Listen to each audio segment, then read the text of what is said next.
So hello everyone. So if you go back on the channel, you'll see when I picked up this 1976 Dodge D600 rollback wrecker. This thing was abandoned by the original owner, who had a body shop, and he was an older guy, and he retired and sold the shop, and the truck was the only thing left at the shop. So I picked this thing up off a marketplace. Now this thing used to be a dump truck, and it had 22-inch tires on it, 22 5s, and it set really tall. So when you let the bed down to get a car up on it, it was a real steep incline. I don't know how he was using it like that. I think he had the bed put on it. It's a Holmes bed. I think it's like 17 foot. I think. I might be wrong. But anyway, we got this thing going, got the brakes going on it, electrical, new carburetor. I have used it, but the trouble I was having with it was the tires. So I ended up dropping it down 2 tire sizes. Right now, it has some 19.5 Isuzu NPR wheels on it. Now the Isuzu NPR is a 6-lug. It's kind of your newer lawn service truck or bob truck, flatbed truck. Well, they have 19-inch tires and 20-inch tires. No, take that back. They have 16-inch tires and 19-inch tires. So I picked up a whole set of these 19.5s off of a wrecked Isuzu bob truck. So when I did that, it dropped the gearing. I mean, it messed the gearing up real bad. So it went from doing 65 miles an hour to 45 miles an hour.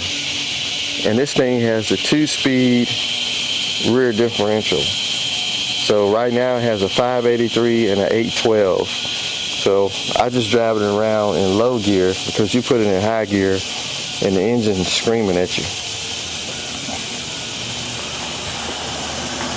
So what I'm going to do, I am going to change this differential to a 517-717, and it's also a 2-speed differential. I'm going to take this one out, and the problem is these axles, which you can undo these bolts and the axles just slide out. These axles are 19 splines, and the other differential is 16 splines. So I'm going to have to change the ring gear over, or change the axle carrier assembly, either one, because I can't find any 16 spline axles. So let's go look at the differential.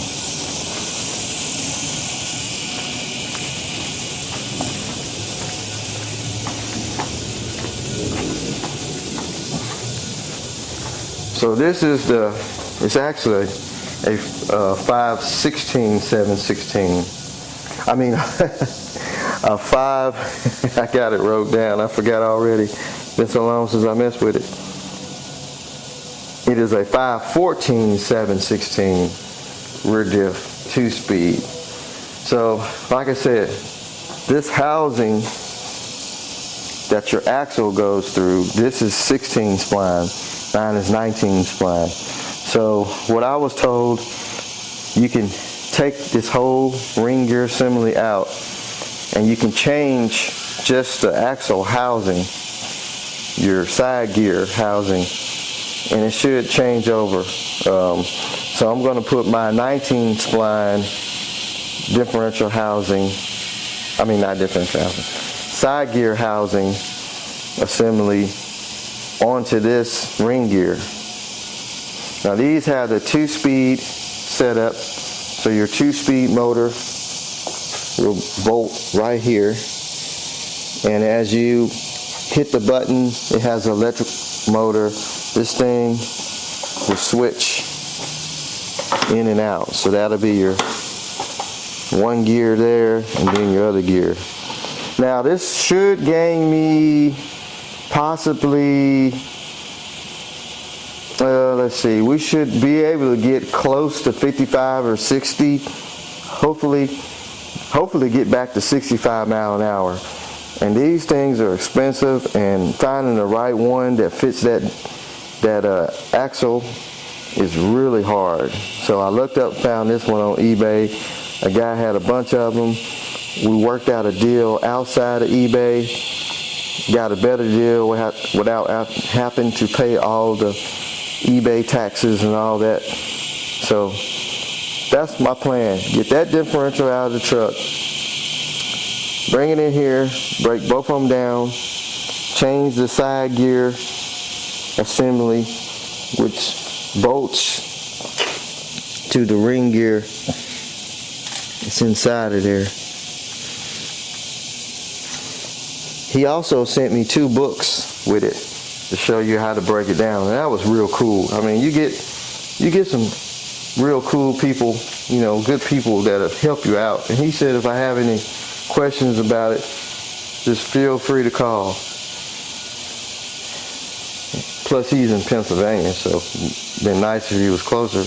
But that's my plan. I'm gonna go ahead and get that diff out. We'll get it in here, break them down, change what we need, get it back in there and take it for a test run.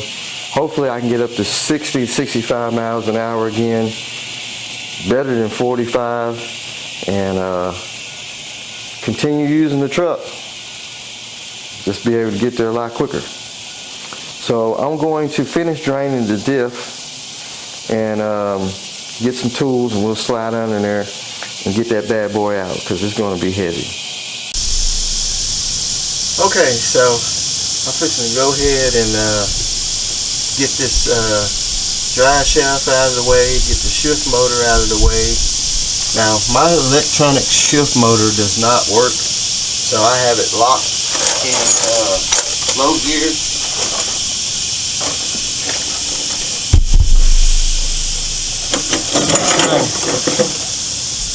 Get it off, the wires are not plugged up, so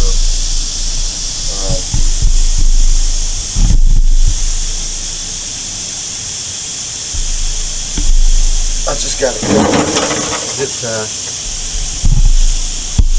Trying to get you guys out of the way so moving stuff around won't knock it over.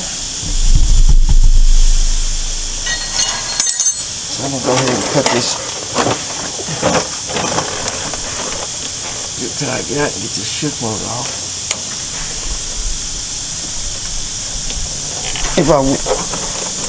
If I was going to be using the shift motor a lot, I would just buy a new one, but I'm not going to be switching from high to low. I don't think. I ain't planning on really getting off-road with this thing. I mean, it'll do good like if you on a hill and you pulling the car up a real steep hill or something.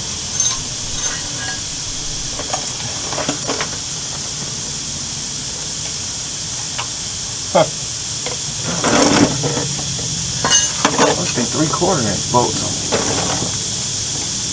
the shift motor.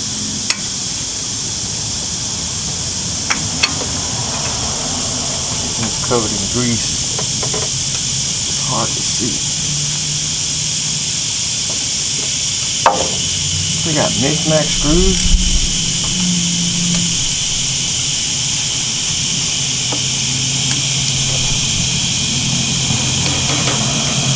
Five-eighths on one and 3/4 on the other one.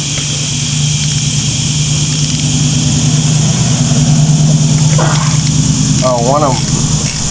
Yep, one of them is 5/8. Now you can still buy these shift motors. I've seen them new around $300 to $400. But if it drives okay in low gear, I'll just leave it like it is. I'm not even worrying about shifting.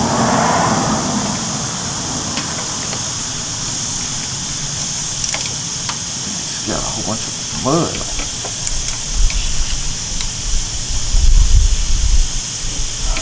does. Let me get a screwdriver. Pick some of that mud off.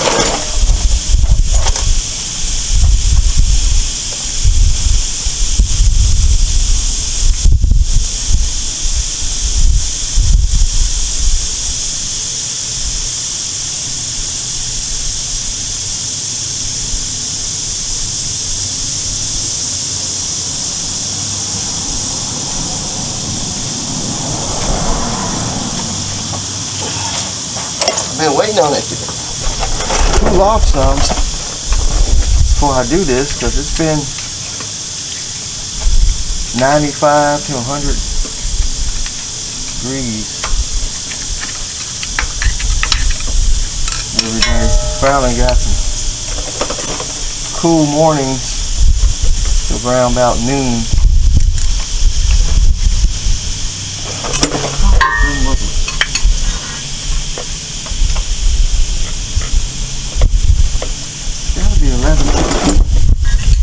That pine needle's poking me. Hold on.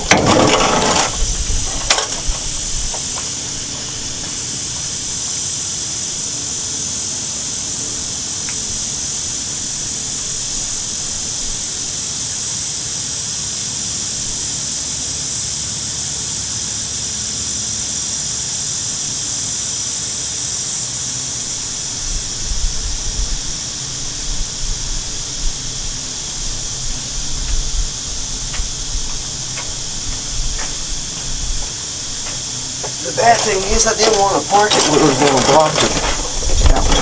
Tip my head on top. Park it where it was going to block my garage. It'd be down for a while, so I'm having to walk, get the tools till I get what I need, and I'll just leave it in the truck. I know what I need to put it back together. We're going to take this thing off. It's actually an 18. 5/8 up top and 18 at the bottom.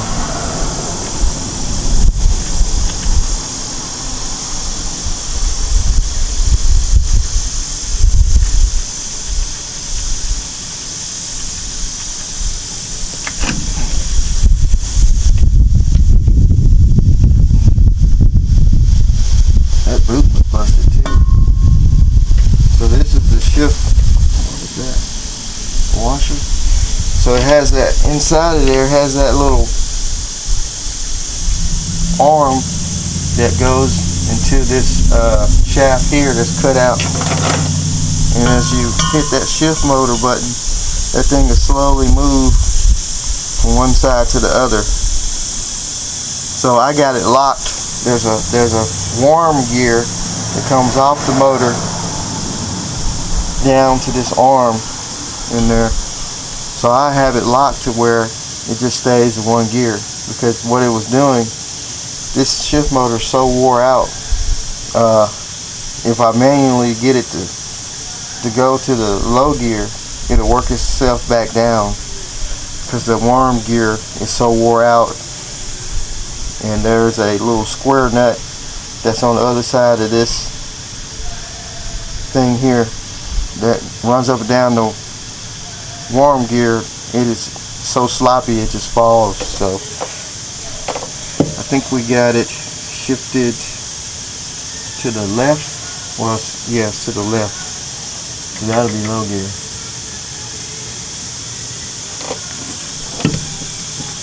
I want to apologize if you hear people singing and loud music and cussing, because it's Saturday and everybody's out walking. So anyway, alright, let's get this drive shaft out of here.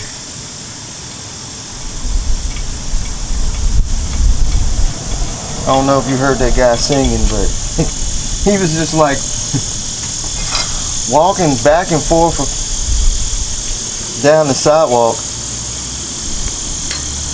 So I kind of waited till he got out of here so I could start back recording.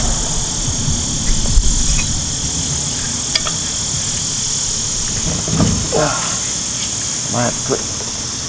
might have to put it back in gear. Get these dry shaft bolts out.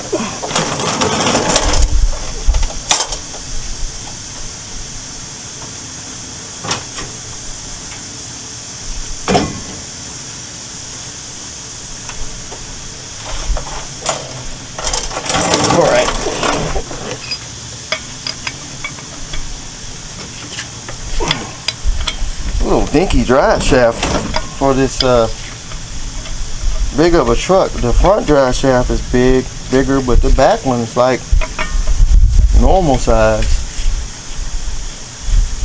I mean, even the universal joints are like regular truck size, but this is a medium duty truck, so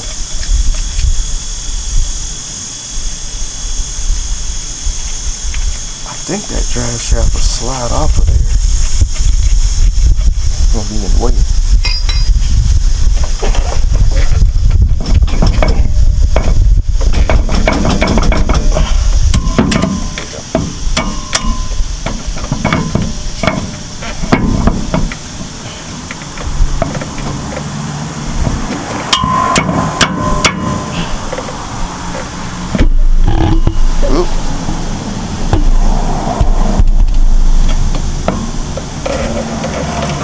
Slide off.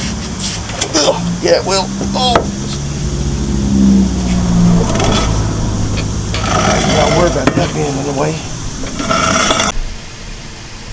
Alright. Let's get this axle. Now, I pulled this axle one time before to see how many splines it had, and I could not get it out without taking the outside wheel off.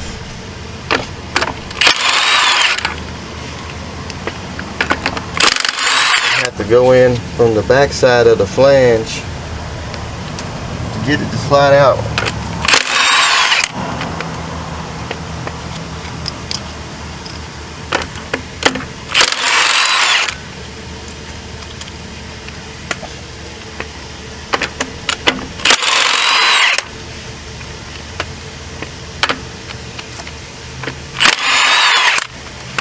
I got to pull both sides, so hopefully I don't have to pull the wheels off this time.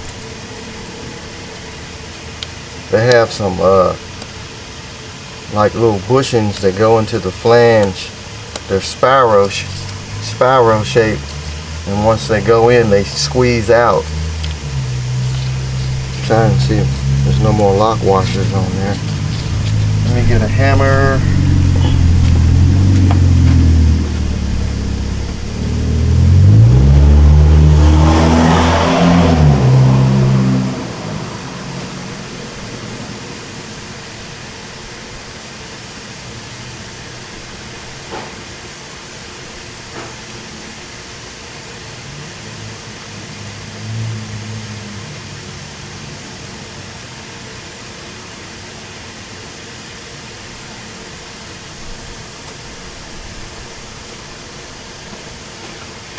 Comes out. I'm gonna have to pull that wheel.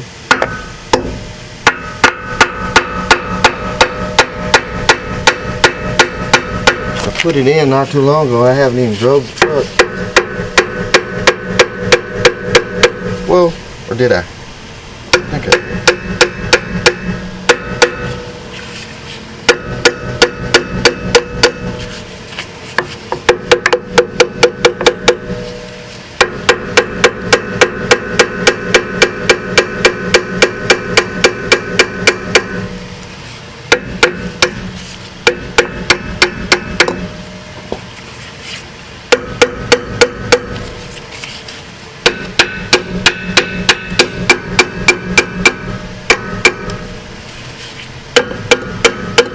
Probably won't even budge.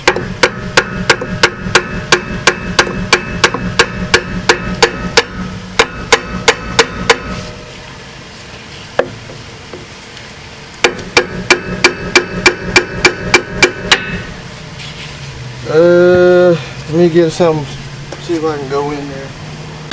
So, let me go ahead and get these outer wheels pulled off so I can get in behind here to get this flange of the axle out. Pull both axles, and then we'll go back under there and get ready to pull the differential. Okay, here we are. Time for the grand finale of part one. So I got the motorcycle jack positioned with a board up under it. The bad thing about these differentials is they're not studded. Some of your truck differentials, they have the studs sticking out. These are got bolts. At least if they had the studs, it'd give you something to hold it. It won't go flying out of there. But let's see. I guess I'll start with the bottom first. Top first. Top. Probably need a taller board.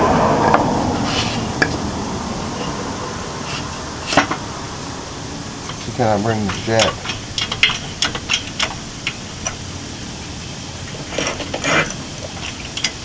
Straddle the something like that. I guess. I don't know. Oh, I gotta get the bottom. Let me get those bottom bolts out first.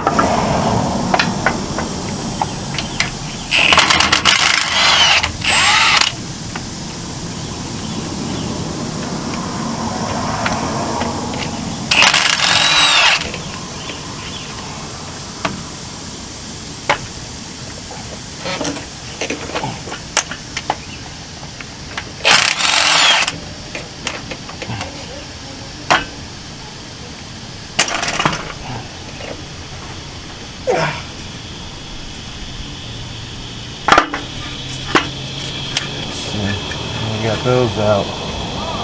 I guess I just work my way around.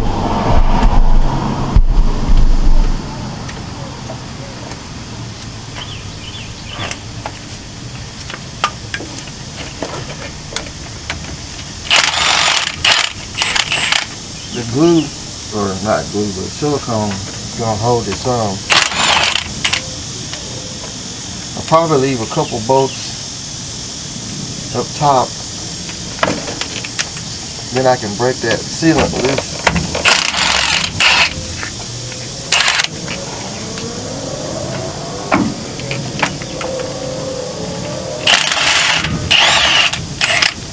I think what I'm gonna do, when I get ready to put it back in, I'm gonna find some bolts and cut the heads off of them and make some pins, like threaded studs, to hold it. And then I can take them out and put the bolts in.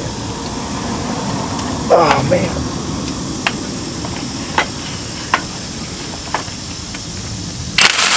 Oops.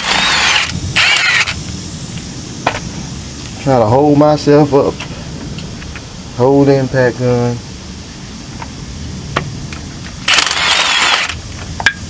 Did that bolt break off? That bolt broke off. Huh. Snapped off.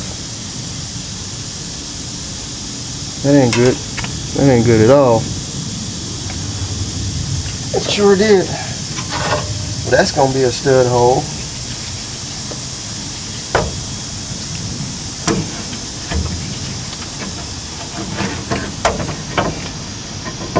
That's amazing. I don't know. Well, according by the silicone, somebody's been in there before. Trying to get a better look at it. Yeah, it snapped off.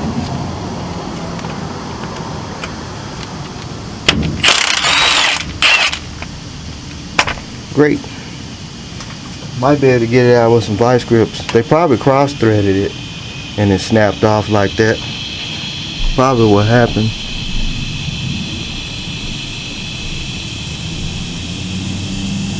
Alright.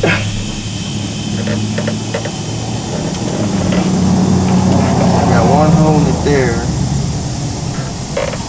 One of them still tight.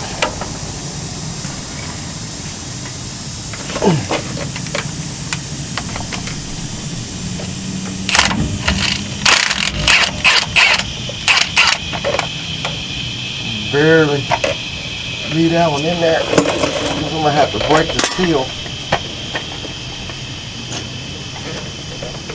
I might be able to just jack up on the jack. Well, no, I can't do that. Since I might be able to jack up on the jack to break the seal. I could do that. I could just leave those.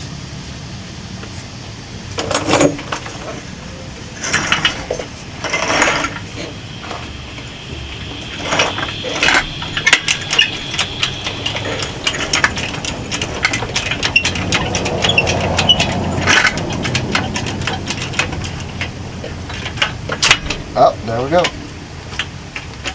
There we go. Seal's broke.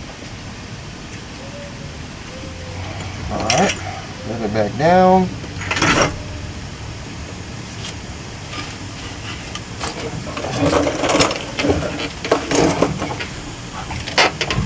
I can get these bolts out, which they're hanging on. One. I do have another piece of wood.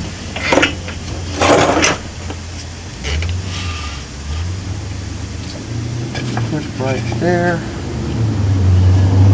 Not going to do anything because it's going to slide because it's oily.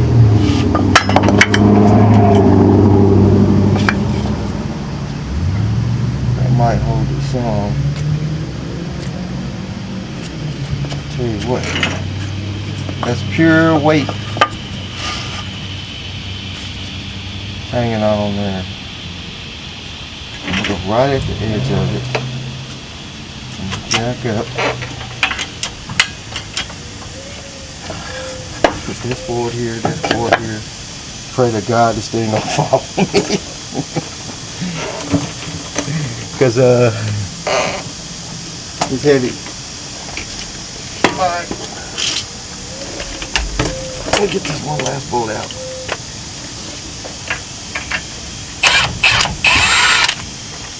Alright, sitting on the jack. Impact out of the way. Bolt out of the way. Here it comes.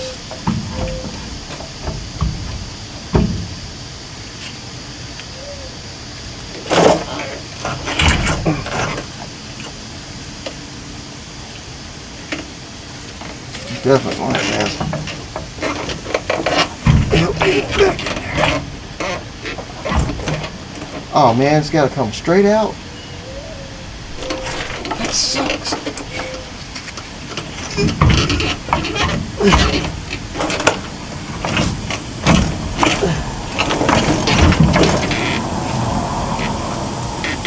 I get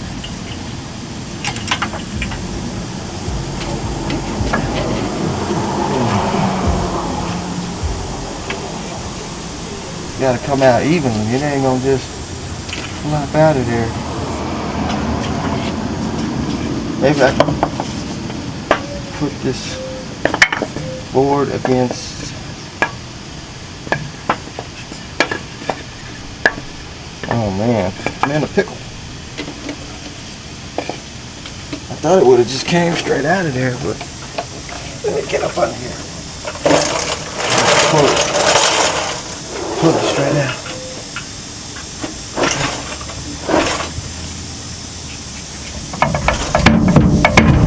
Oh, there it goes. Okay.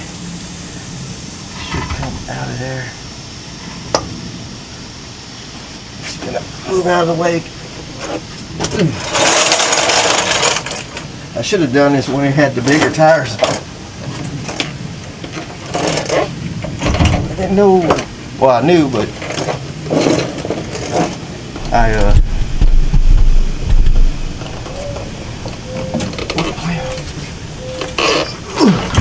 there it goes. She's a roller. And the board is sliding out. Uh-oh. This ain't gonna be pretty. Let me move my Milwaukee ratchet. Oh my God, this thing is heavy, guys. And that board's got, there we go. Whew. Oh man. Oh man, this thing's heavy.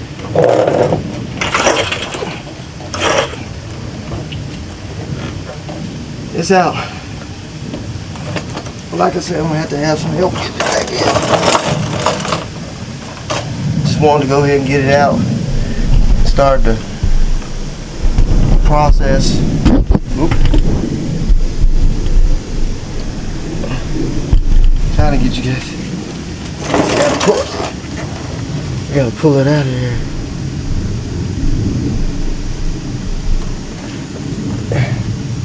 Whew. Man, this thing's heavy. Alright.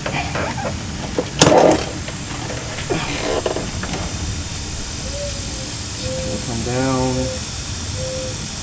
Down.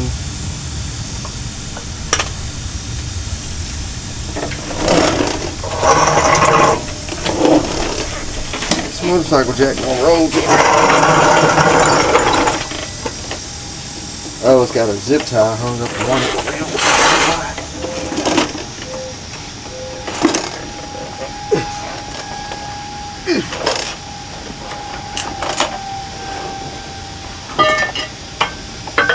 Okay.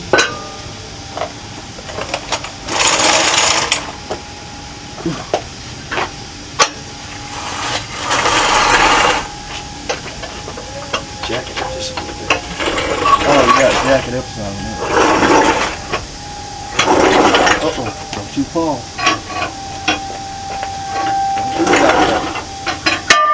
I need you to stay on there, buddy. You're my lifeline. Uh-oh.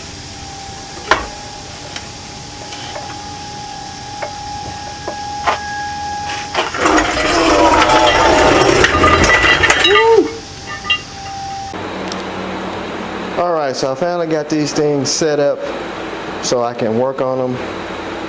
This is the one that is out the truck originally. This is the one that I bought so we can swap this housing. You can tell the difference in the gears. That one's definitely bigger than that one.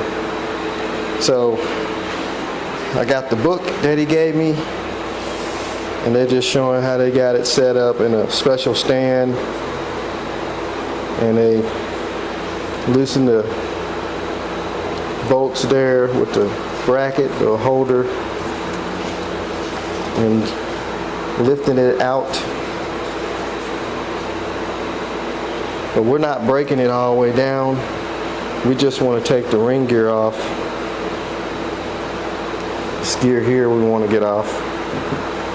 Just down in this housing, swap gears.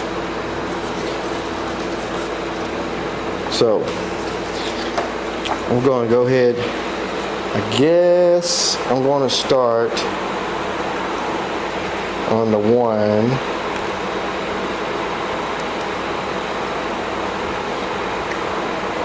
that was originally in the truck.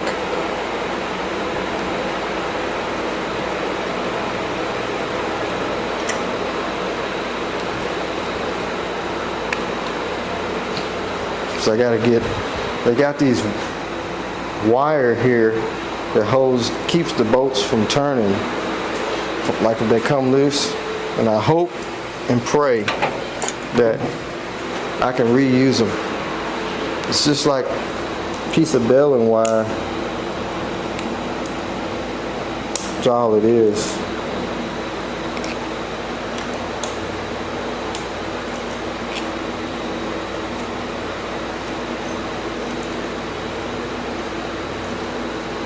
So you have to untwist. Might have to just go to like Home Depot or somewhere, just buy some more wire.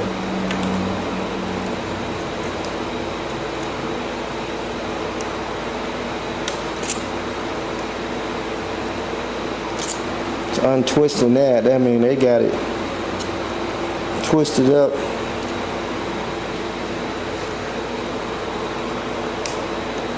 Pretty good. Let's see.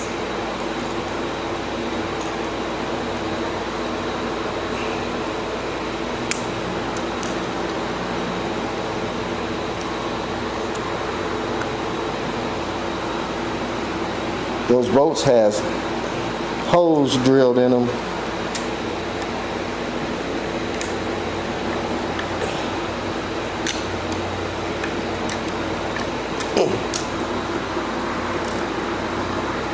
where the wire goes through. It's a good way to keep it from not coming loose.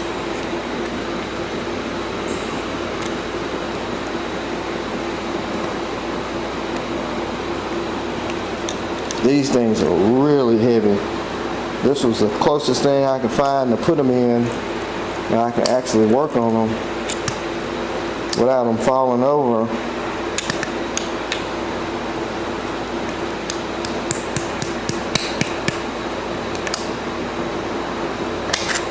That's one. It's one wire out.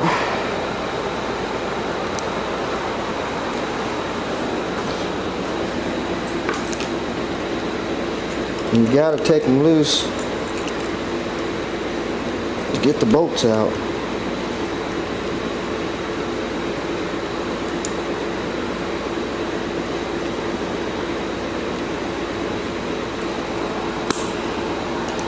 Now they also made a bunch of gear setups for the Ford truck, the Dodge truck. I think the Chevys had a 2-speed Eaton. And I was really looking for a 456.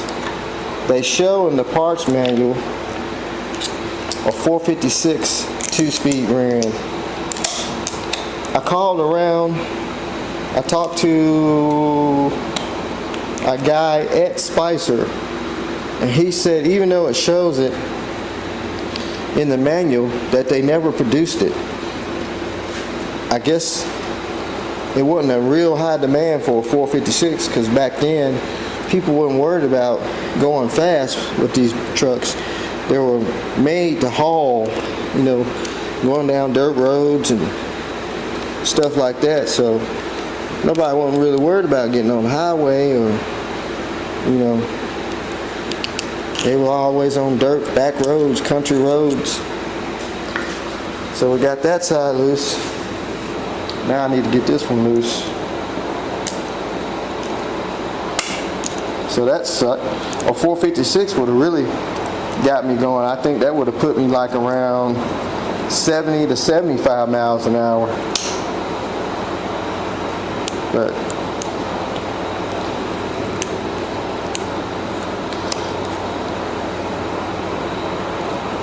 can't find one.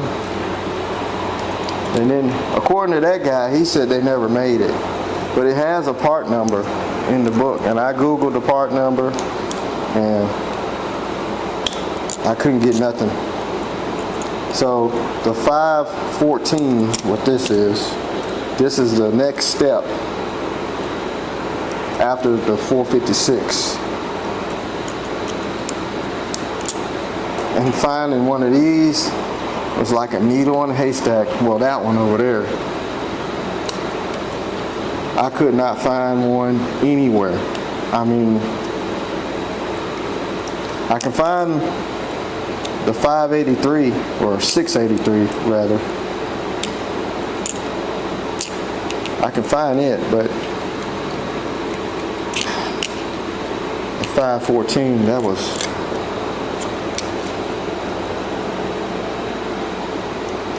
pretty hard to find. This wire don't want to come out of here.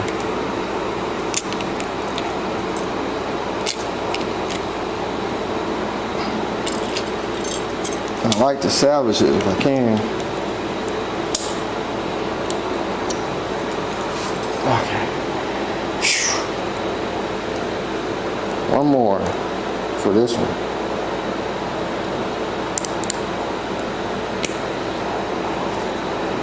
It's my first time messing with a differential this huge. But I called around, and a lot of places, you know, they don't want to fool with it. I mean, these places these days, if it ain't nothing newer or something, they just don't want to mess with it no more. You can't find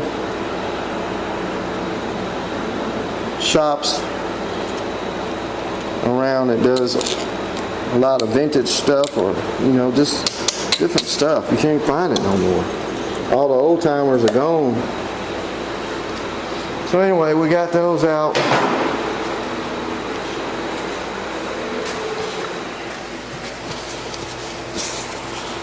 It's amazing. So if you got some old vehicle you're working on, I suggest research it. Try and work on it yourself, especially if you're somewhere where there's not many shops, knowledgeable people that knows about older stuff, because can't find nobody. All right, so looks like we need to get these 4 bolts right here out. What size is that? That's a 7. It's got to be 15, 16.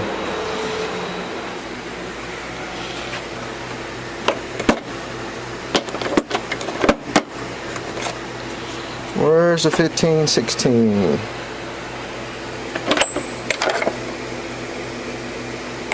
One inch.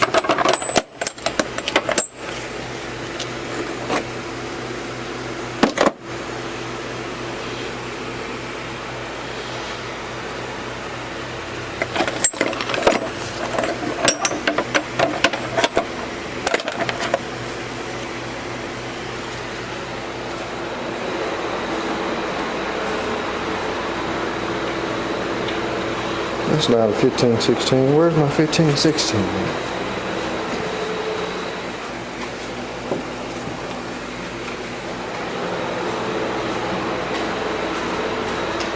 Nope.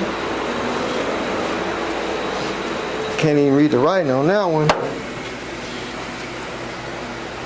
15, 16. There. Alright, let's get an impact. Should be able just to lift that whole assembly out of there.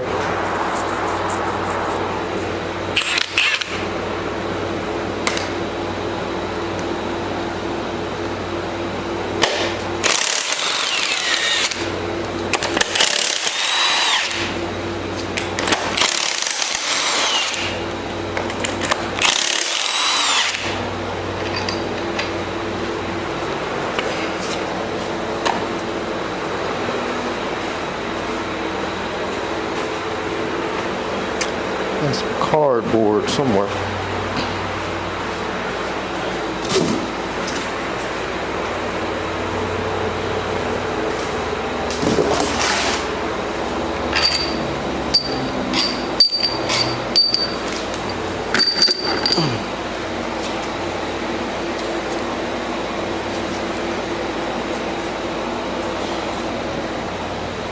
Oh, they won't come up because they got that side will. This side's got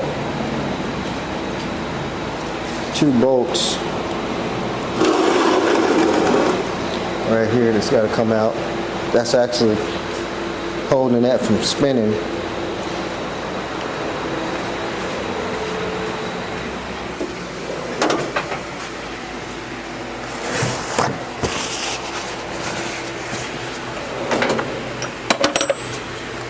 What size are those?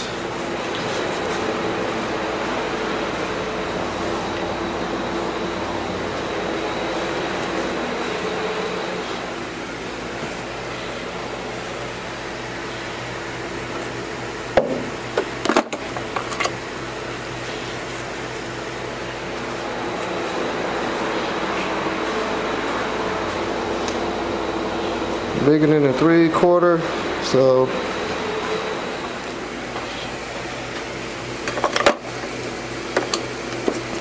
it's gotta be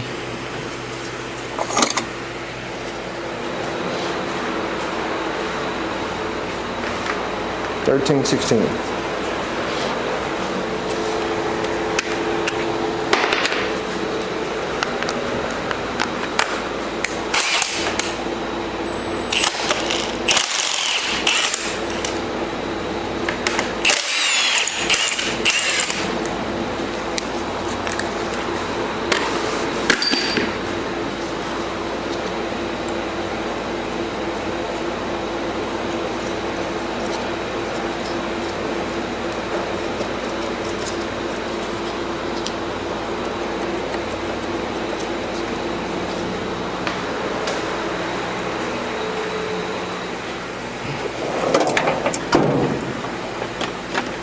everything's covered in grease.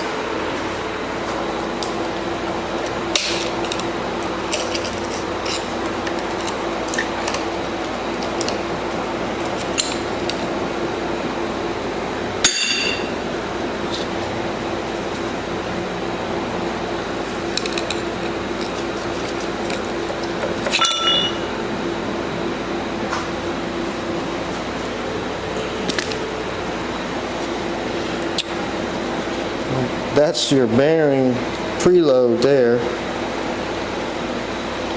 So when you turn that, that's what preloads the bearing, keeps it tight. And try not, well this, we're not using this one anyway. But before I take that one apart, I don't know, I might have to mark it, but this definitely preloads the bearing.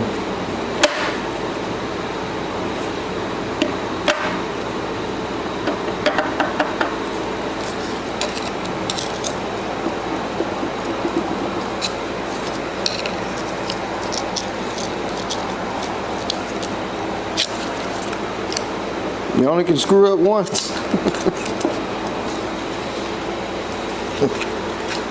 Alright, there's the other one. Let's set that just like that. I'm gonna spin this back around like that one. So we should be able to hook a strap through there and just lift this whole housing out, ring gear and everything.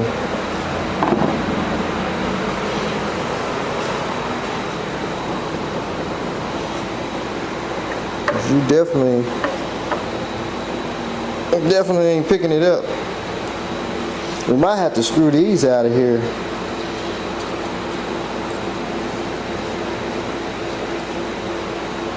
Yeah, well, we could pick the whole thing up, I guess. It's just part of the threads is in the housing. This is gonna come off there anyway.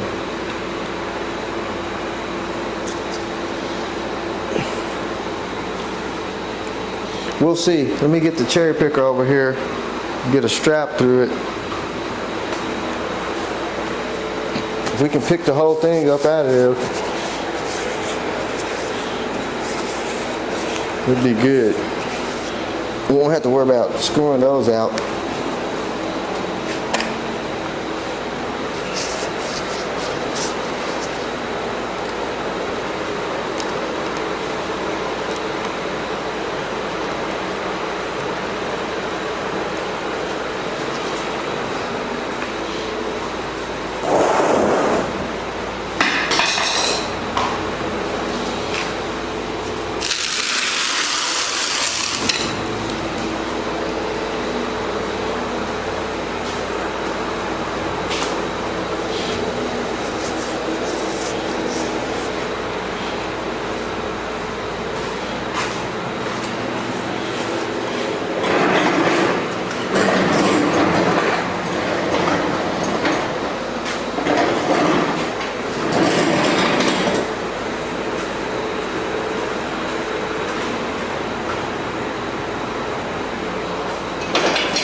I've been dreading this. I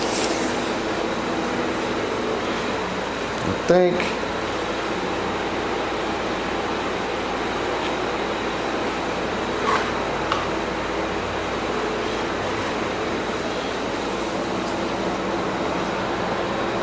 there's actually a pin that goes through there, but I wonder, are we going to be able to pick it up?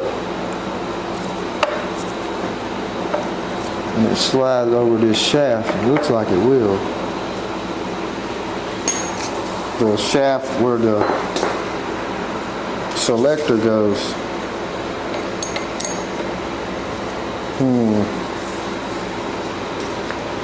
It's not gonna hook in there, is it?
If it don't budge, I'm gonna have to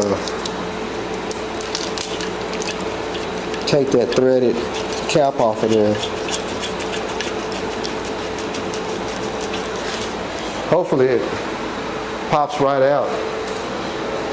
Don't have to break it down any further.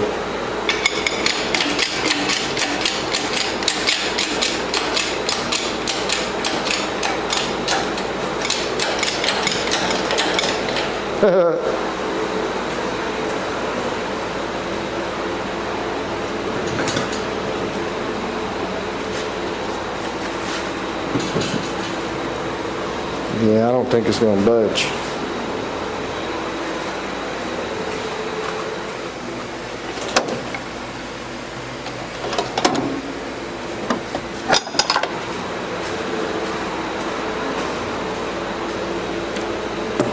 Well, that came out.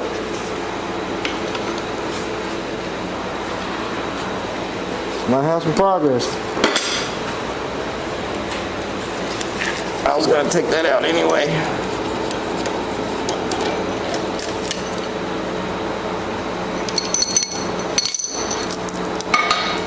There's a bearing right there.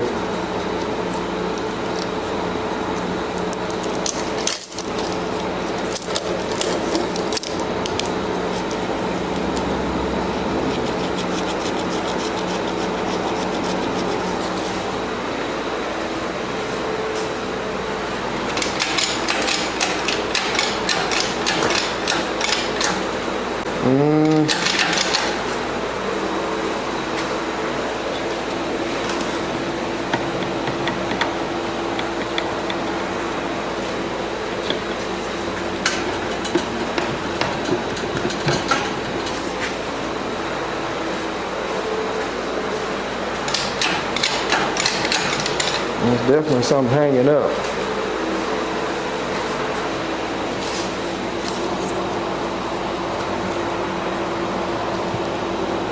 It's this selector that's hanging up.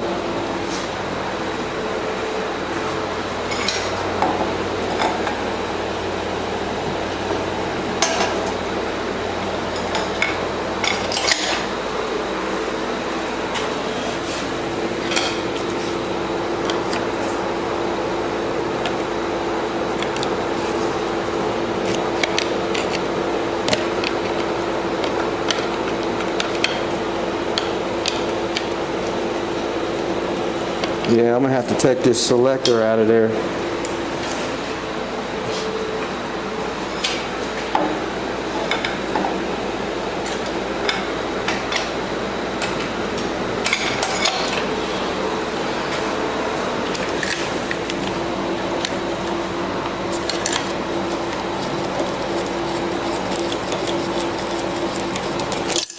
Kind of figured that wasn't gonna work.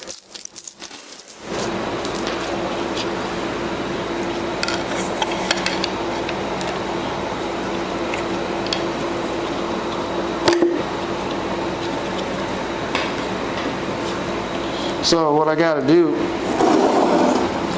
is pull this out. There's a pin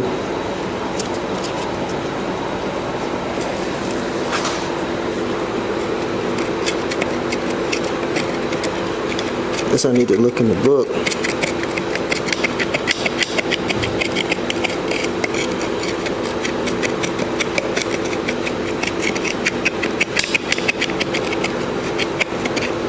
There's a pin right there. It's got to come out.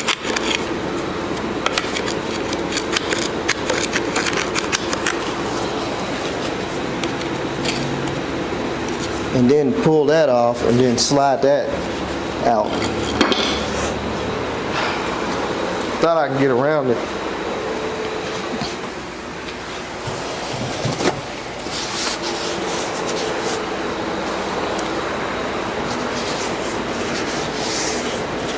So, let's see about getting that pin out.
Okay, so looking in the book,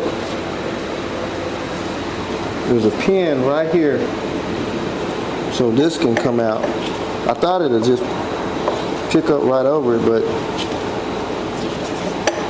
it wouldn't.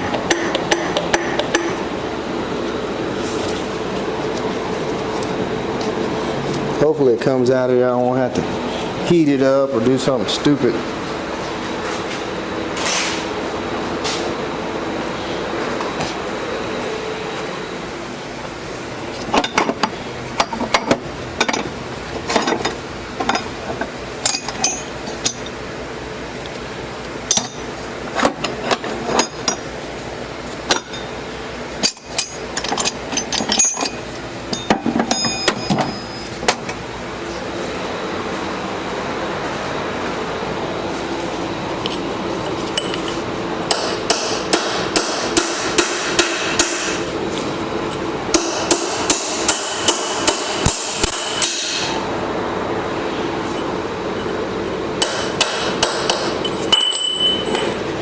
I don't think that's gonna budge.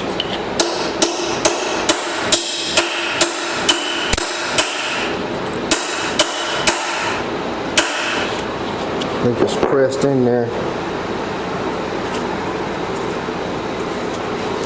Let me look in the book one more time.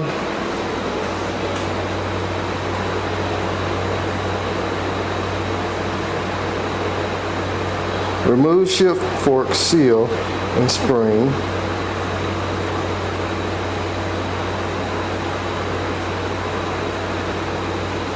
Drive out shift fork shaft. When using a drift punch or small, similar to it, wear safety glasses. Remove expansion plugs. Then, working at lower or small plug hole, drive out shift fork. So there's some kind of expansion plugs in there.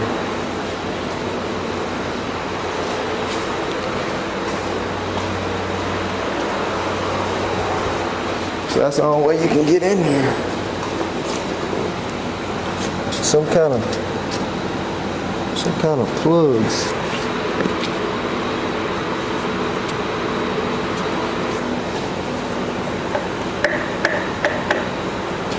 Well,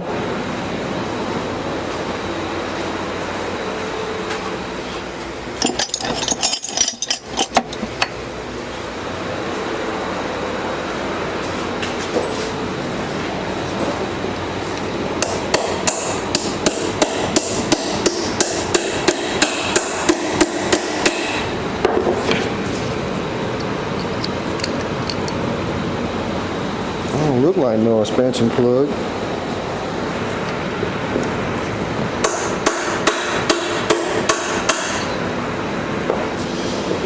Man, I wish it would just lift up over that.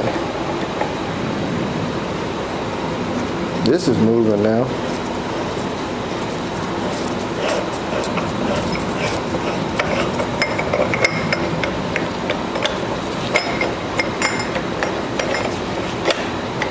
I don't know why it wouldn't lift up over it, because it's almost out.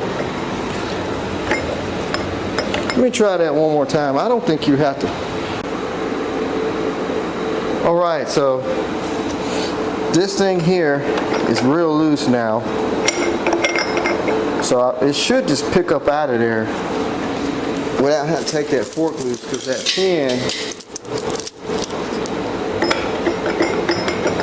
pin is probably going to be rusted in there.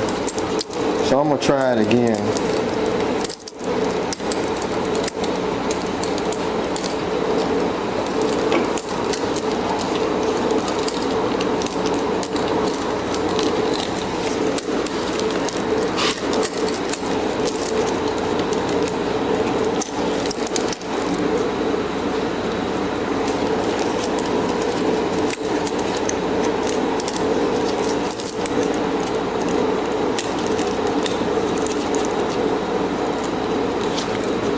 Maybe I can reach that chain again.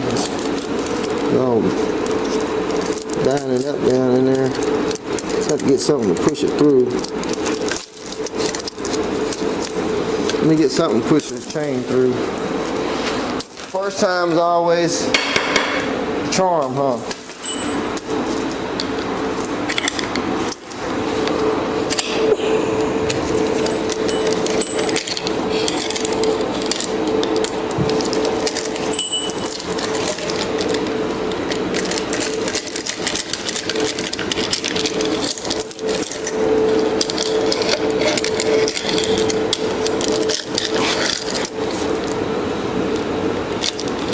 Come on through, Mr. Chain. Come on.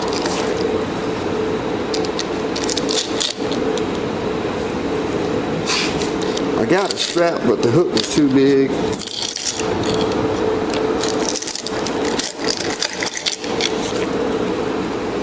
I feel the doggone chain down there.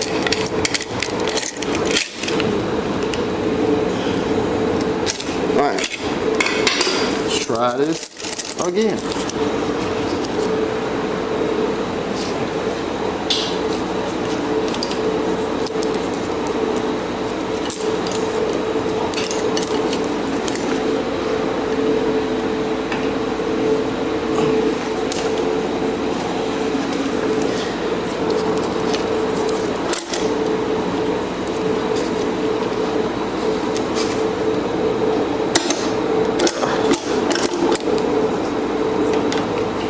The pricker needs to come down just a tad. All right.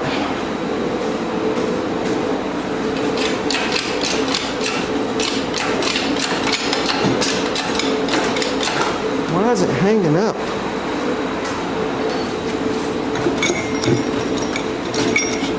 Should be past it now.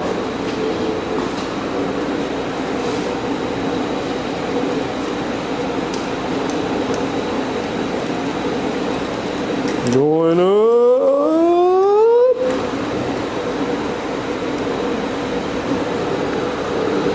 I think it's out.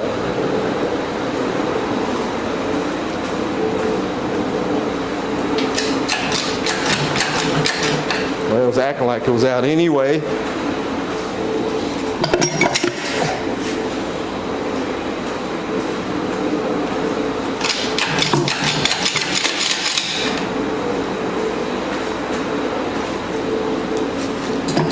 This should be free. Something got it. It ain't this no more.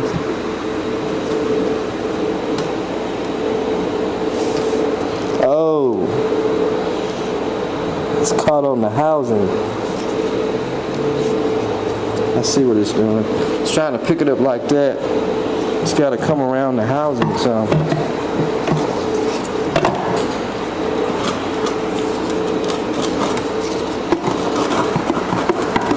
I think I got it now. It was caught on the housing a little bit.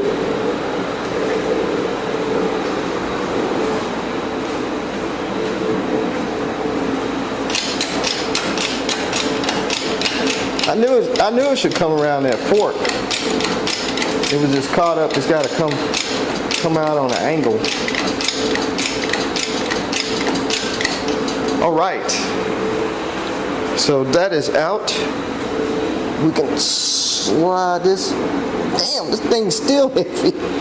Jesus.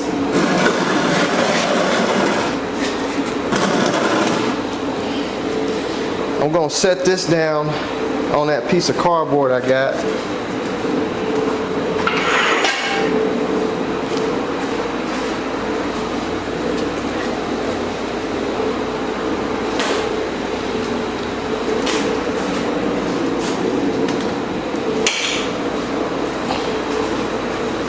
Then I'm going to get a couple pictures because I'm going to get a couple pictures of the other one before I take it apart, because I don't want to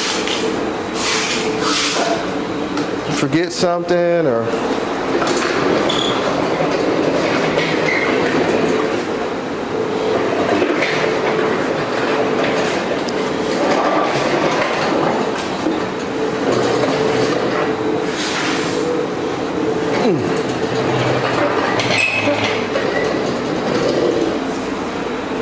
That's a huge ring gear. I'll show you guys before I set it down. That sucker is huge. So what we gotta do is take this gear off of here, off this housing, and put that other gear on this housing.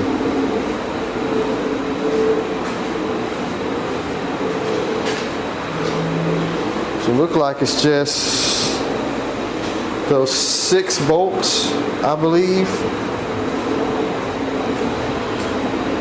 Take those nuts loose, and it should slide off of there. These nuts right here should come off this way, and then we put the other gear on there. What does the magical book say?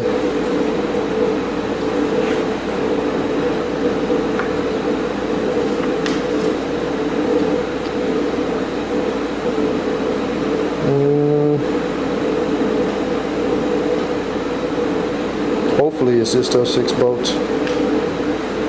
I mean, even at that,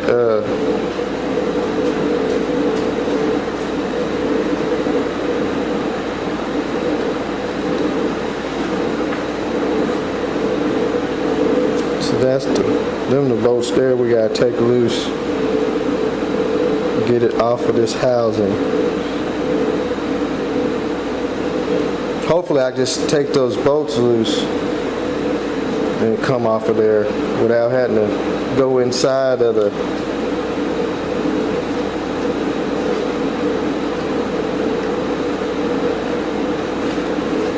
other part.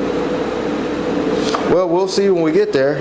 So I'm gonna go ahead and set this one down, and then we'll move on to that one. I'm gonna get some pictures of it first before I start taking it apart, and that way I won't be lost. So let me get pictures of that one, get all those little funky wires off, get it ready to lift out, and we'll compare the two. Alright, so I got this differential here ready to be taken apart. So let's get our tools. I kind of mark these things. I mean, I don't know if it do any good. I mark where this is pointing. I don't know. I should have did that on the first one, but I don't think, wrong socket, dude. I don't think it's going to make a difference. I'm still going to have to set the lash adjustment. So this right here won't be too tight. The bearing lash.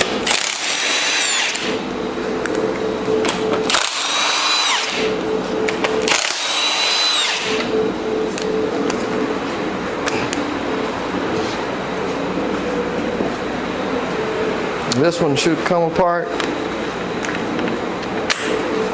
easy, just like the other.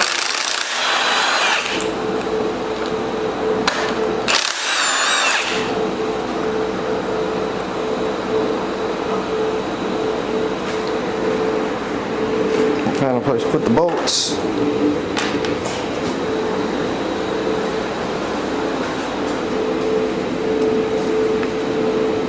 That thing.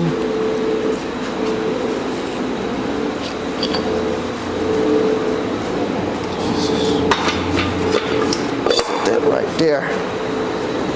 Took plenty of pictures. That way I won't forget how it goes back together, which is, we got a book, so it shouldn't be hard.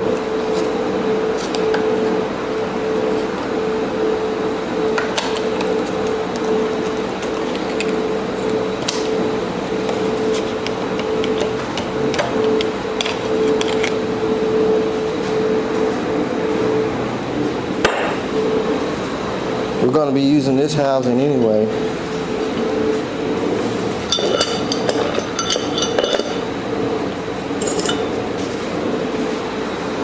Now we need the chain.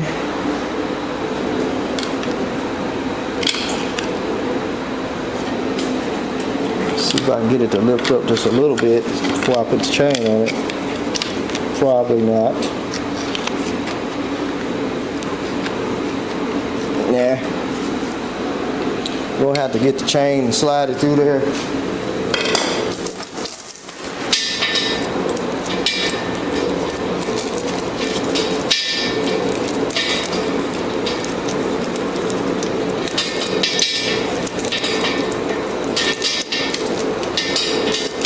We're at no point of return now. The original differential that came out of the truck's apart. And this one is soon to be apart.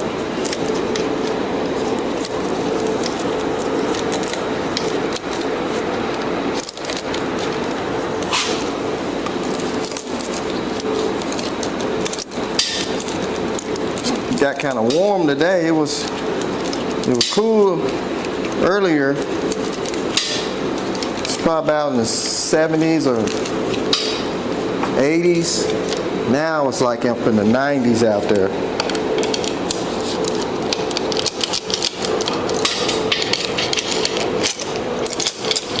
That's why I want to get this thing out before it got too hot outside. Because out in the driveway, the truck is like baking right now. There's no shade whatsoever around it.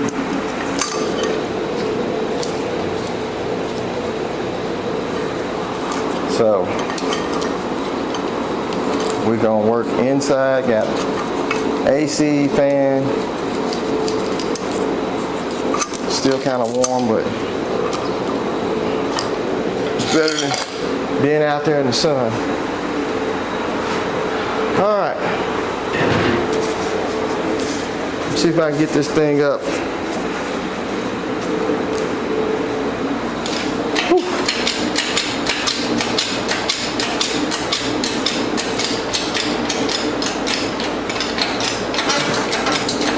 This one's probably gonna put up a fight too.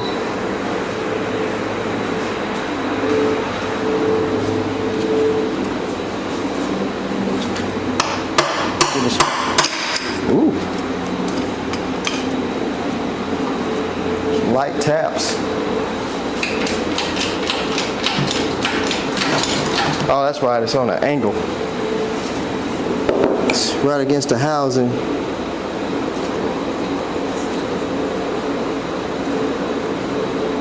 Forgot about that.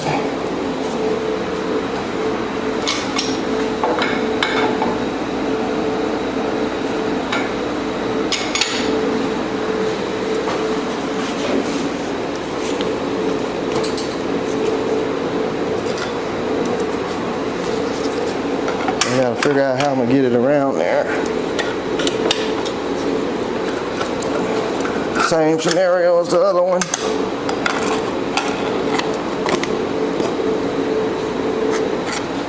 One side's gotta come loose first.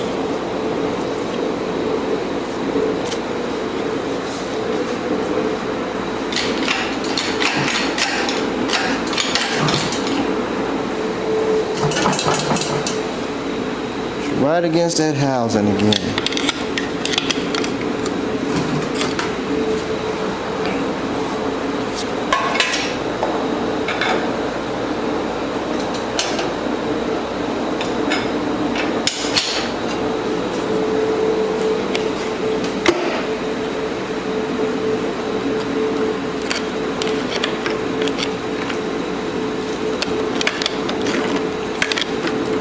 See, kind of wind this.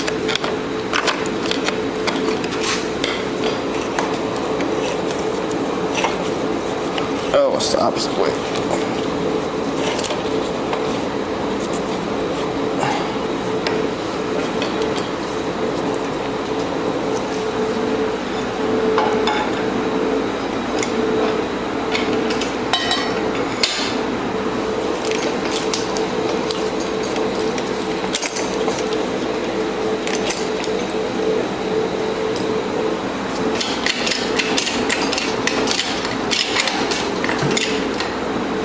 If I can just get it just to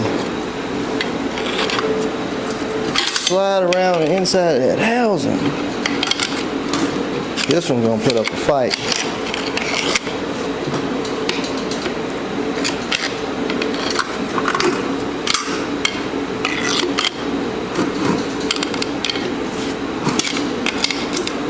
Let me get that bearing out of there. That'll probably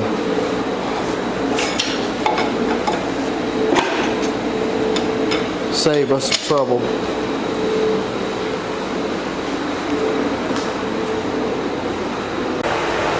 Alright, so this is the differential that we're going to take apart. That should come out of there. Take apart to get the planetary gear. That's what it's called. Ooh. Planetary gear set up off so we can get this gear off of here and put it on that housing, because this housing is bigger and it's got 19 spline shafts and that's got 16. So I'm gonna have to put this gear on this other one over here on this one. So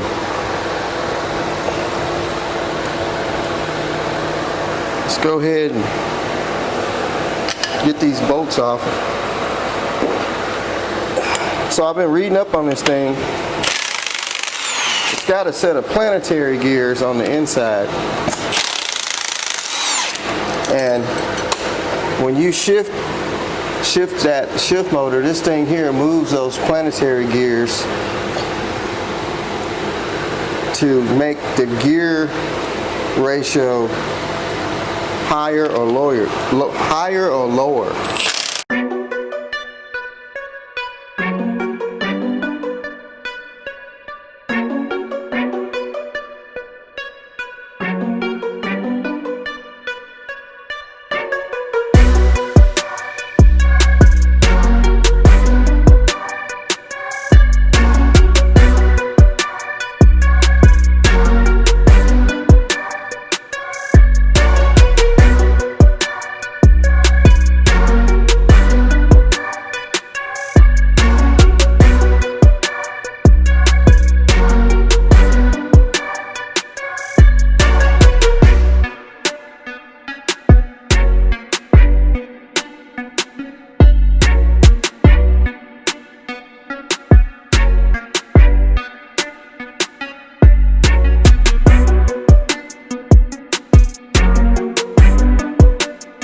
You see the difference, that one's slightly bigger. So I gotta pull that out, drop that in there, then we'll put it back together. My camera battery's down, let me change that.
Alright, so I got these all torqued, these bolts. They're 70 to 90 foot-pounds.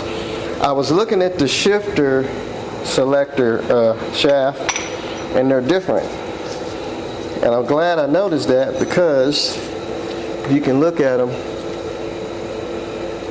See how the teeth are right here, longer, and the one that came out of the differential that we're putting back in is shorter. Other than that, that's the same. The gearing, the diameter, that is just different.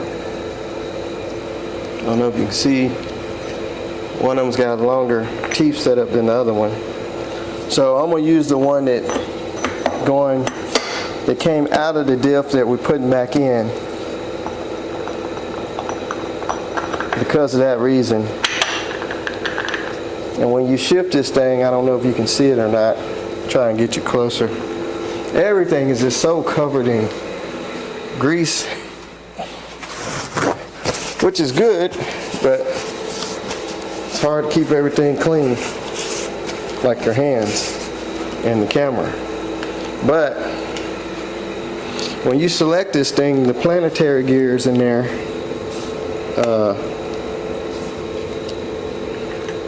that what selects, I think this is the high speed, I think.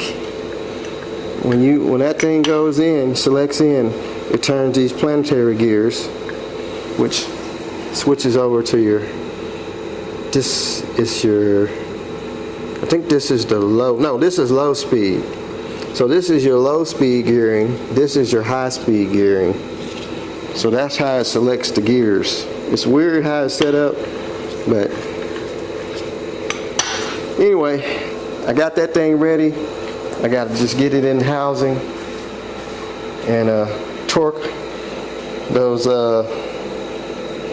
cap bolts to spec, get the surface cleaned up, and get ready to scoot back under there and put it back in. All right, let's see if we can get this thing in there. I'm just going to do it the manhandling way. I'm going to pick it up with that chain and throw it in there. I think I can lift it that high.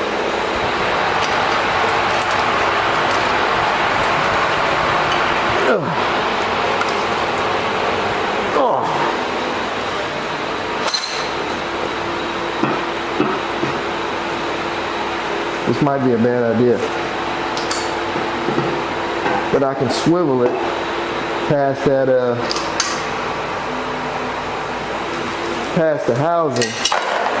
Set it right in there, easy breezy. Now I just got to put the bearing races on it.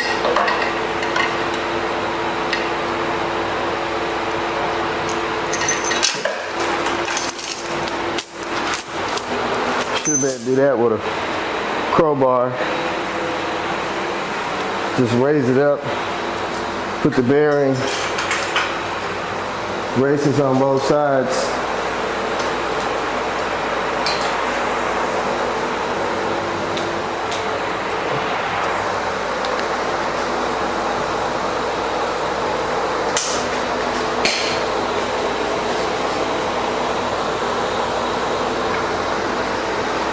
Let's see.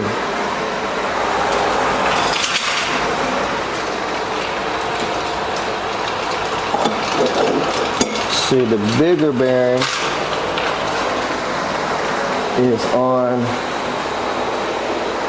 the outer side, so I'm going to use the race that came off the bearing that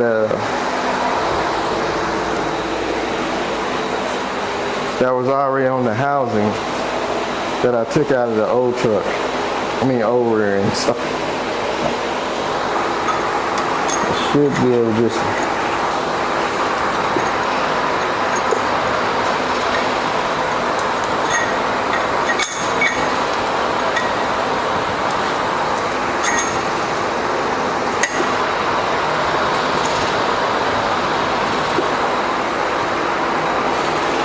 then we'll raise up the other side,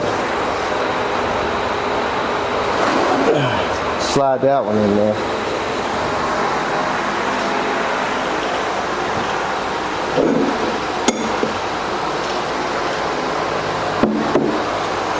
I want to use the races that were with the bearing because they're already worn to that bearing, so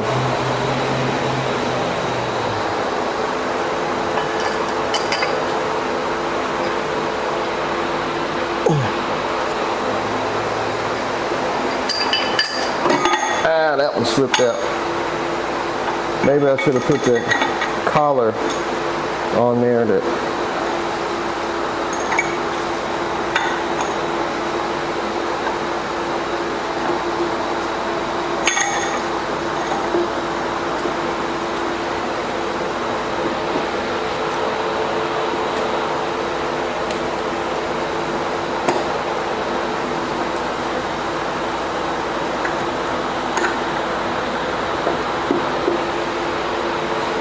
I think what I'm going to do is go ahead and put that outer collar on there.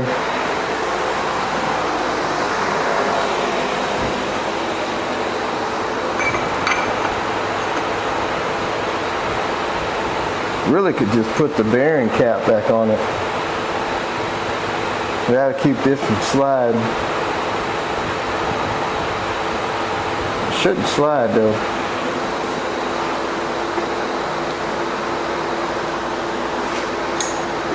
There we go.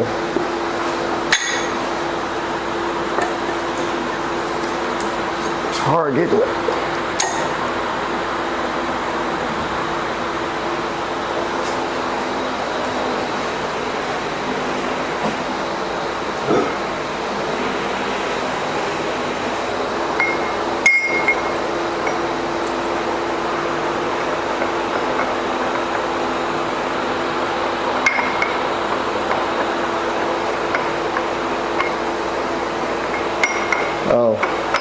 Might have to take this slide gear out.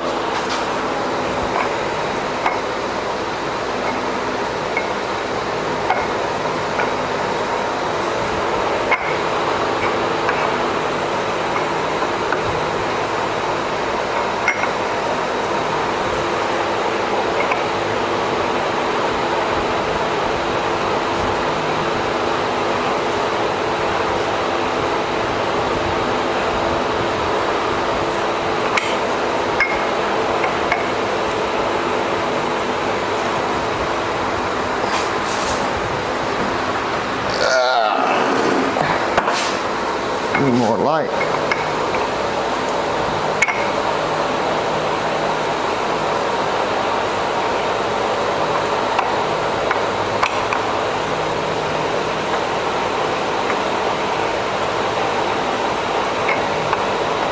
That don't want to start evenly. Maybe this side should have went on first, because I can slide it on the gear and then just drop it down in there. But man, I sure had to take that loose.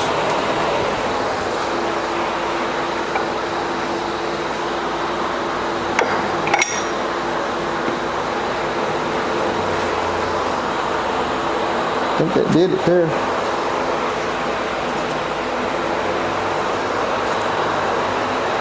Yep. I still got to adjust each side though. I shouldn't mess with that yet till I get the cap on there.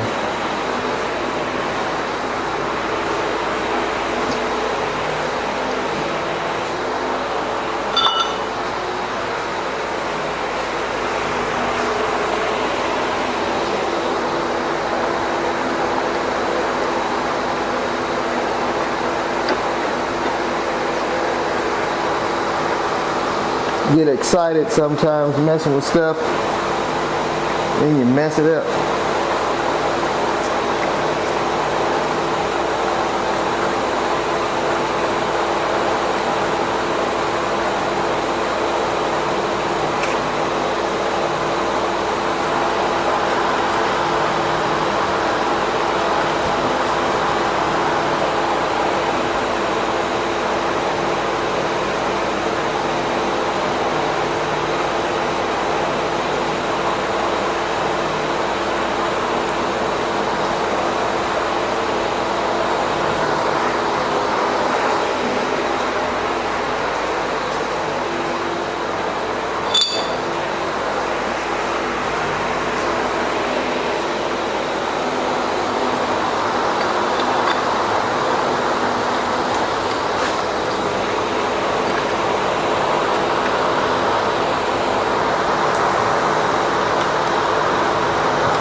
Right on this side.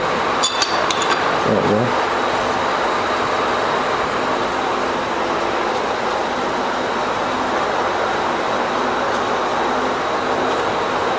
Now I'm going to have to adjust the lash and make sure that the gears are meshed back together evenly.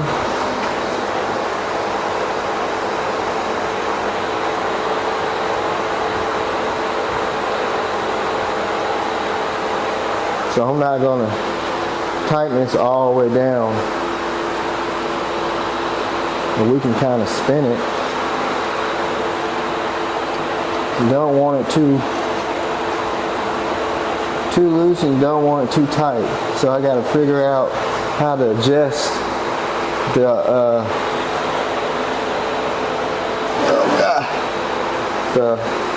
bearing lash, because when you turn in on these big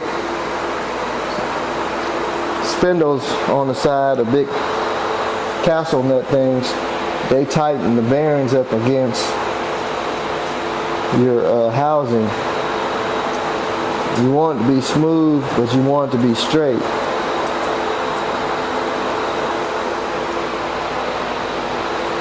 Right now this one's a little bit off, so I'm going to figure out how to adjust that. I'm going to look in the book, but right now it's turning pretty smooth. And then we got to put the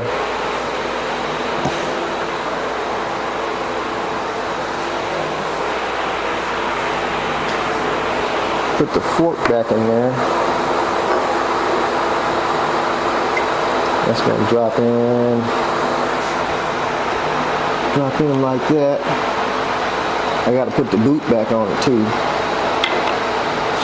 But this will just pull out.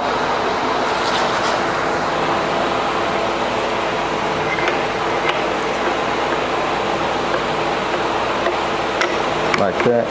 And that pin goes through there. Yep. That pulls out. Uh-oh. Shouldn't have done that.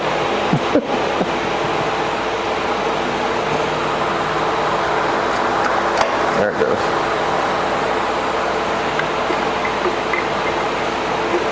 First I want to make sure this is lined up with the pinion gear. So it's nice and smooth. I want to be sure before I put everything back together.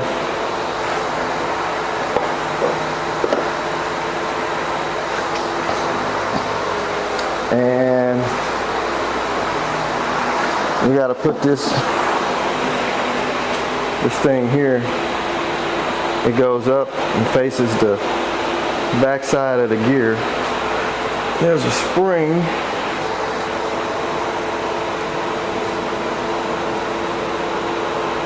Nut that goes against it.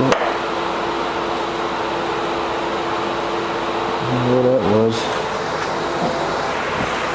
Alright, so let me get the digging in the book. See, can I make sure this is all right, and then we'll snug it all down and it'll be ready to go in.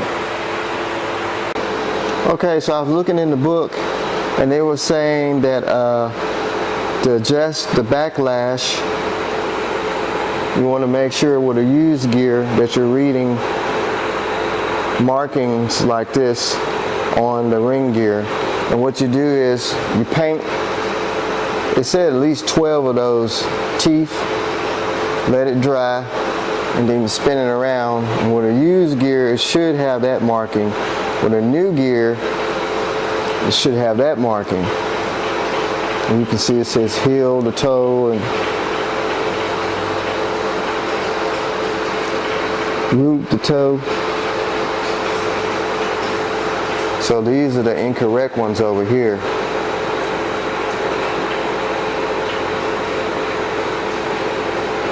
So to adjust the backlash, like I was saying, you turn in those big Castle flange nuts on each side.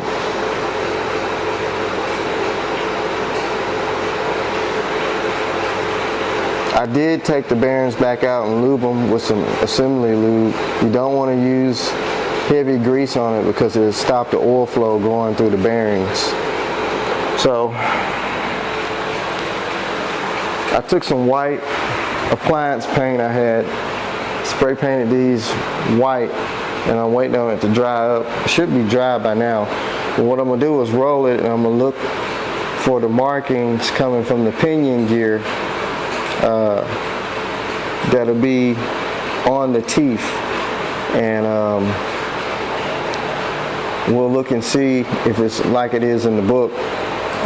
What I should have done before I took it apart, I should have took some white paint, rolled it around because everything was where it needs to be, and then I would have remembered the markings, but you know, it's too late for that.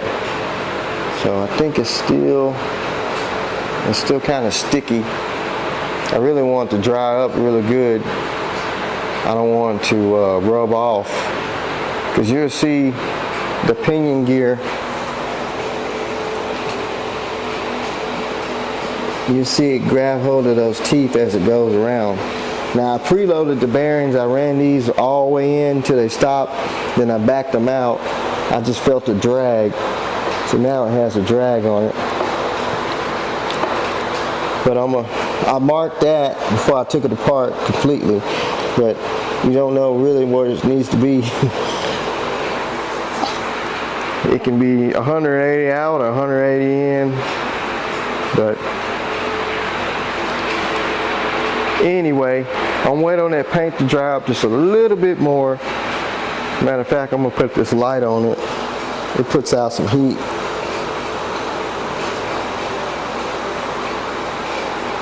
That ain't that much heat. We'll let it dry up, and then I'm gonna spin it around and see what those markings look like. Alright, so I have spray painted this ring gear about 50 dozen times, adjusted on the adjusters for the backlash, and what I can come up with, you can see where it's not coming off of the tooth, or it's not too high on the tooth, and that is going to be close as I can get it there. By looking at the book, it's actually kind of like a new gear pattern, but they said for used gear it's supposed to have a pocket, which I've been adjusting on. I can't get a pocket on there,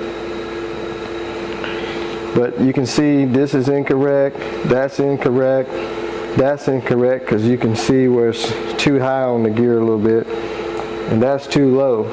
So it's kind of like in the new gear setting. So I'm going to leave it like that, because I've been twisting on and adjusting on it, and according to where these marks is that I made before I took it apart, that's how it was running. I should have checked it before I took it apart, but I didn't think about it. But you can see how it's grabbing the gear. It's not all the way off the edge, it's not too far in. You can really see it there. So it's not binding, it feels pretty good. So that's going to be it. I'm going to leave it like it is. So I'm going to go ahead and get the shift fork back in, get these cap bolts tightened down and torqued, put the wires back through the hose to keep the bolts from turning out. And I'm going to get the surface cleaned up good. And we're going to throw this bad boy in there and see what happens. So should be alright. That's the best I can get it. Alright. Alright, so I finally got this thing outside. I'm waiting on my buddy to come give me a hand, put it back in. So I got everything all set up. Got it hanging here on the picker, and got the transmission jack ready. And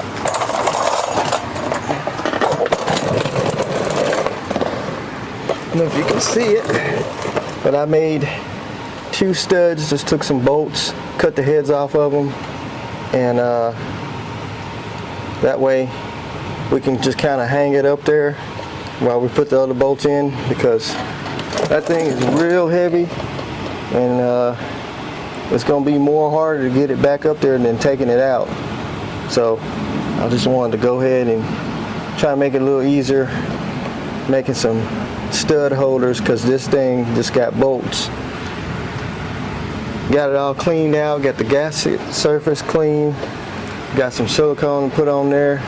We're just going to stick it up there for now, slightly snug it down and let it sit overnight, and then I'll come back and finish tightening everything up. So we're finna get busy. Alright, so we got the differential back together, shift motor, drive shaft. I had to change the yoke off the original differential and put it on this one, because it had 2 different size universal joints. So all that's on, nice and neat. It's set overnight. The silicone has dried up real nice. So what I'm doing now is putting the gear oil back in. And I know you're not supposed to use an electric fuel pump for oil, but it beats trying to squeeze that in there. And I don't have the pump that you can use to pump it out of the bottles here. So I'm just using an electric fuel pump. I don't care if I run it or not. I just want to get it in there. It's about 13.5 quarts of 80-90 gear oil. And I'm using the Valvoline 80, 90. So it's pumping it though. This is the first one that I pumped empty. So I'm gonna keep working at it. I got 12 more quarts to go. I got a whole case right there. So I got 12 more quarts to go.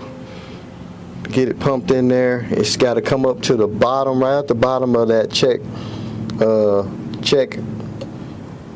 hole right there. And take the plug out, and you can stick your finger in there. It's got to be right at the bottom of it. So like I say, I got 12 more to go, so I'm gonna keep working at that, get it filled up, and take it for a test ride, and hopefully this solves my top speed problem, because that's one of the major things about this truck. It was just too slow once I put the 19-inch tires on it, or 19.5s. So I'm gonna get through pumping this in there, and we'll see what happens. Hopefully this fuel pump holds up.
once again, the 76 Dodge D600 wrecker.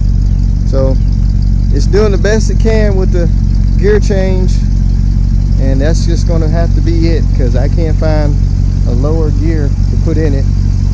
So it's just going to have to do what it can do, tow and ease on. We're not going to put nothing too big on it anyway, and as long as it gets the job done, I'm fine with that. So hope y'all enjoyed this. Hopefully someone has got one of these trucks still, a dump truck or a flatbed or tow truck or whatever. If you're doing a gear change, good luck, because these gears for these things are real hard to find. Like I say, the book says 456, but I was told they didn't actually produce it, but the book says it had one. So anyway, I am going to ease back home, and hope y'all enjoyed this. As I said, y'all like, share, subscribe. The Torino video, I don't know what happened. The first video on the Torino did great. The second video, I don't know what happened. I only got like 100 views on it, and it was the actual will it run first start video. I don't know if YouTube's not, the algorithm's not putting my stuff out to you guys or what. I don't know. I mean, leave a comment below. Does the Torino video suck? I mean, I don't know.